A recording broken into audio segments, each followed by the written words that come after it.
নমস্কার বন্ধুরা, আমি পলাশ বিশ্বাস আর আপনারা দেখছেন পলাশ বিশ্বাস ভিডিওস। আশা করি আপনারা প্রত্যেকে ভালো আছেন এবং আপনাদের বাগানের প্রত্যেকটি গাছ ভীষণ ভীষণ ভালো আছে। বন্ধুরা, থাম্বনেল এবং টাইটেল দেখে বুঝতেই পেরে গেছেন যে আজকে কোন বিষয় নিয়ে আলোচনা করতে চলেছি।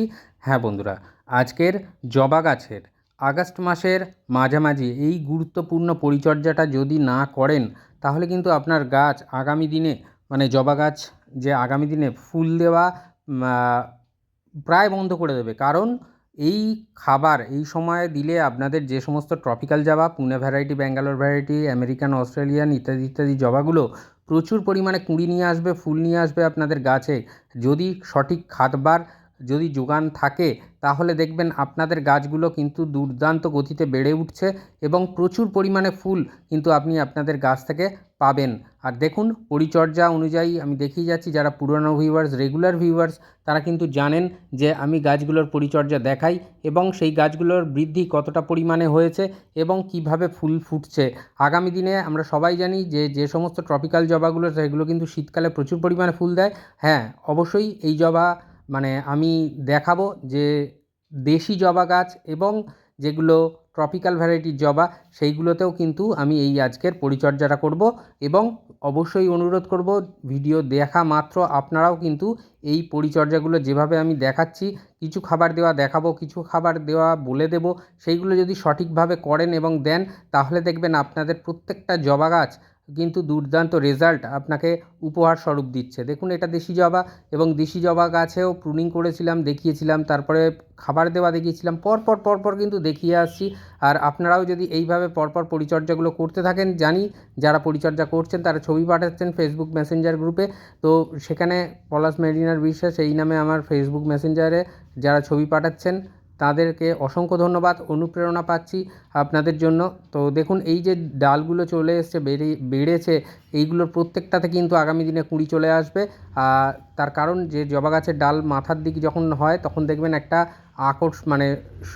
একটা ডালের মতন সরু সরু একটা আসে এবং তখনই কিন্তু কুঁড়ি আসে প্রত্যেকটা জবা গাছে। তো এটাই ব্যাপার, এটাই বৈশিষ্ট্য। এবং আপনাদের জবা গাছগুলো দেখুন, এটা পুনে ভ্যারাইটির জবা। তো এরকম যে সমস্ত জবা গাছগুলো আছে সেই জবা গাছগুলোতে আমি আজকে যে খাবার দেওয়া দেখাবো সেই খাবার দেবেন। যত দিনের ব্যবধানে দিতে বলবো ঠিক তত দিনের ব্যবধানে দেবেন। দেখবেন প্রত্যেকটা জবা গাছ কিন্তু দুর্দান্ত রেজাল্ট আপনাকে উপহার দিচ্ছে।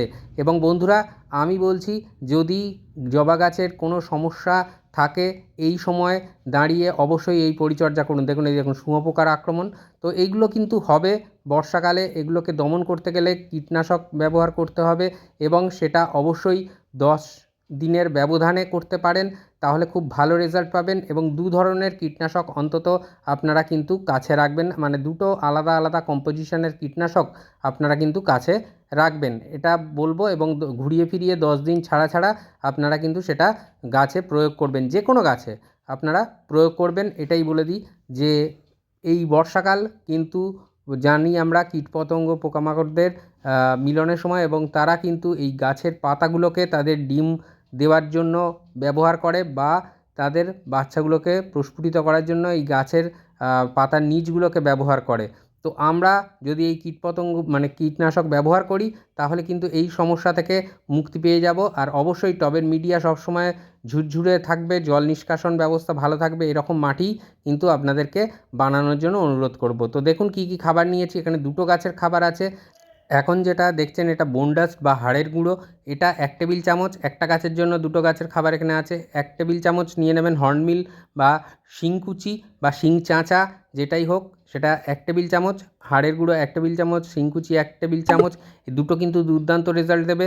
আর এইটা হচ্ছে হাফ টেবিল চামচ করে নেবেন নিম খোল আছে, এটা এই টবের মাটি থেকে পিঁপড়ে পোকামাকড় যেমন দূর করবে, গাছকে নিউট্রিশন যোগাবে। এটা যেটা দেখছেন এটা লেদার মিল বা চামড়াকুচি সার, যাদের কাছে নেই তারা কিনে এনে দিতে পারেন, না হলে যারা না দেওয়ার তারা স্কিপ করে দিতে পারেন।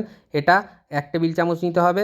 আর এটা জৈব পটাশ বা অর্গ্যানিক পটাশ বা বায়ো পটাশ যেটাই বলি না কেন, সেই জৈব পটাশ, এই জৈব পটাশের আপনারা 1 টেবিল চামচ করে নেবেন। যাদের কাছে জৈব পটাশ নেই কিনে নিতে পারেন, আর না হলে আপনারা এর পরিবর্তে যে রাসায়নিক পটাশ ব্যবহার করেন সেটাও করতে পারেন, তবে জৈব পটাশ এই সময় খুব ভালো কাজ করবে, তো সেই জন্যই দিতে বলা। আর এইটা যেটা দেখছেন ম্যাগনেসিয়াম সালফেট বা এপসাম সল্ট হাফ টেবিল চামচ রয়েছে, যে একটা গাছের জন্য আপনারা কিন্তু হাফ টেবিল চামচের অর্ধেক দেবেন।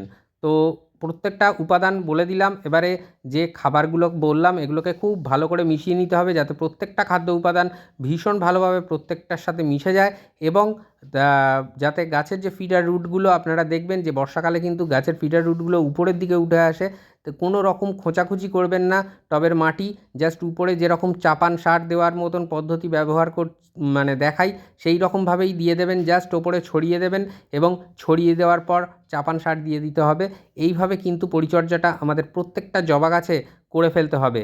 আর এই আগস্ট মাসে যদি আমরা এই জবা গাছগুলোয় আগস্ট মাস জুড়ে এই পরিচর্যাটা করি তাহলে দেখবেন খুব ভালো রেজাল্ট পাওয়া যাবে। আর এই খাবারটা কিন্তু এই আগস্ট মাসেই একবারই দেবো টবের মিডিয়ায়, অর্থাৎ আজকের ধরুন আগস্ট মাসের 18 তারিখ এই ভিডিওটি করছি এবং এই গাছের খাবার দিচ্ছি। আর এই সময়টাই দিয়ে দেবেন এবং দেওয়ার পরে আবার সেপ্টেম্বর মাসে কী খাবার দিতে হবে সেটা অবশ্যই আমি দেখিয়ে দেবো। তো এবং তখন সেই মতো বুঝে খাবার দেবেন, কিছু খাবার পরিবর্তন হবে আর অবশ্যই তখন সেই মতো খাবার দিতে হবে। আর এই খাবার দেওয়ার পর গাছের পাতায় কিছু ফোলিও স্প্রে করার কথা বলবো, সেইগুলো অবশ্যই করার চেষ্টা করবেন। টবের মিডিয়ায় কিছু লিকুইড দিতে বলবো, সেগুলোই অবশ্যই দেবেন। সেগুলো বলে দিচ্ছি এবার স্টেপ বাই স্টেপ, পরপর দিনের ব্যবধান অনুযায়ী আপনারা কিন্তু সেগুলোকে ব্যবহার করবেন।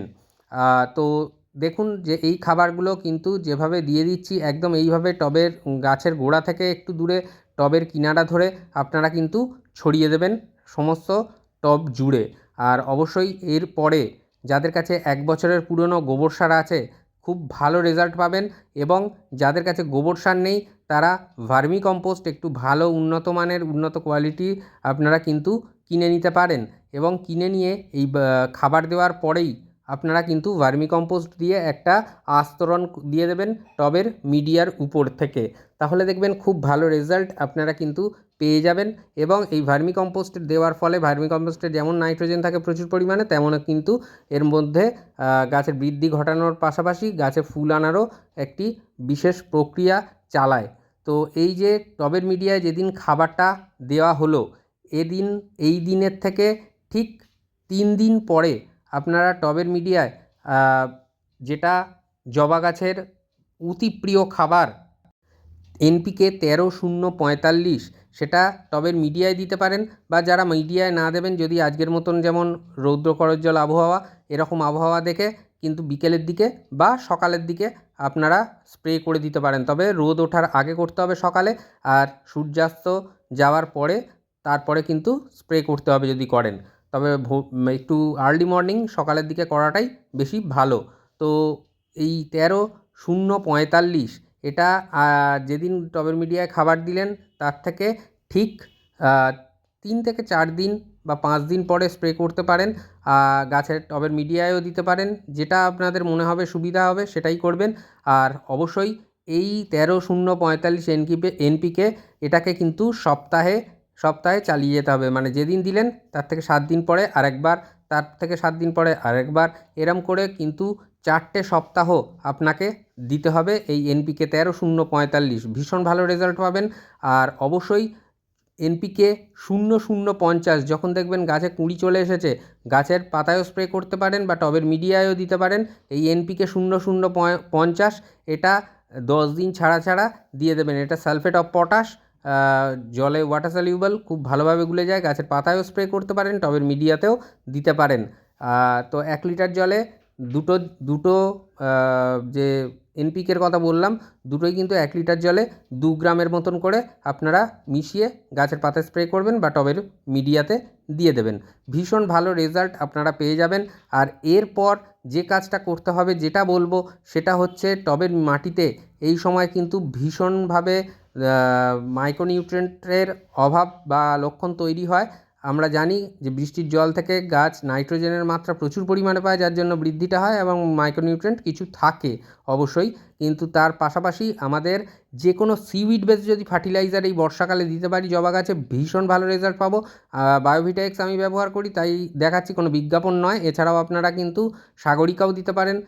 এই সমস্ত সিউইড বেস ফার্টিলাইজার যেগুলো আছে সেগুলো দিতে পারেন। আর যাদের কাছে সিউইড বেস ফার্টিলাইজার নেই বা জোগাড় করতে পারছেন না তারা যে কোনো অনুখাদ্য বা মাইক্রোনিউট্রিয়েন্ট দিতে পারেন, যেমন Agromin gold, Agromin max, Agromin soil plus, বা আপনারা দিতে পারেন অল ইন গোল্ড সুপার, এরকম প্রচুর মাইক্রোনিউট্রিয়েন্ট বা অনুখাদ্য মার্কেটে পাওয়া যায়, আপনারা সেটা নিয়ে গাছের পাতায় স্প্রে করতে পারেন অথবা টবের মিডিয়াতেও দিয়ে দিতে পারেন। তো 1 লিটার জলে মোটামুটি 1.5 ml মতন দিতে হবে যদি বায়োভিটা ব্যবহার করেন বা সাগরিকা ব্যবহার করেন। এছাড়া অন্যগুলো 1 ml করে দেওয়া যেতে পারে। তো এইভাবে পরিচর্যা করুন। আর অবশ্যই মাইক্রোনিউট্রিয়েন্টটা যেদিন টবের মিডিয়াতে যদি দেন বা গাছের পাতায় দেন, 2 দিন কোনো সার দিয়েছেন তার 2 দিন পরে দেবেন। তো ভীষণ ভালো রেজাল্ট আপনারা কিন্তু পেয়ে যাবেন, চকচকে সবুজ থাকবে গাছের পাতা। আর কীটনাশকের ব্যবহার কিন্তু 10 দিন ছাড়া ছাড়া অবশ্যই করবেন।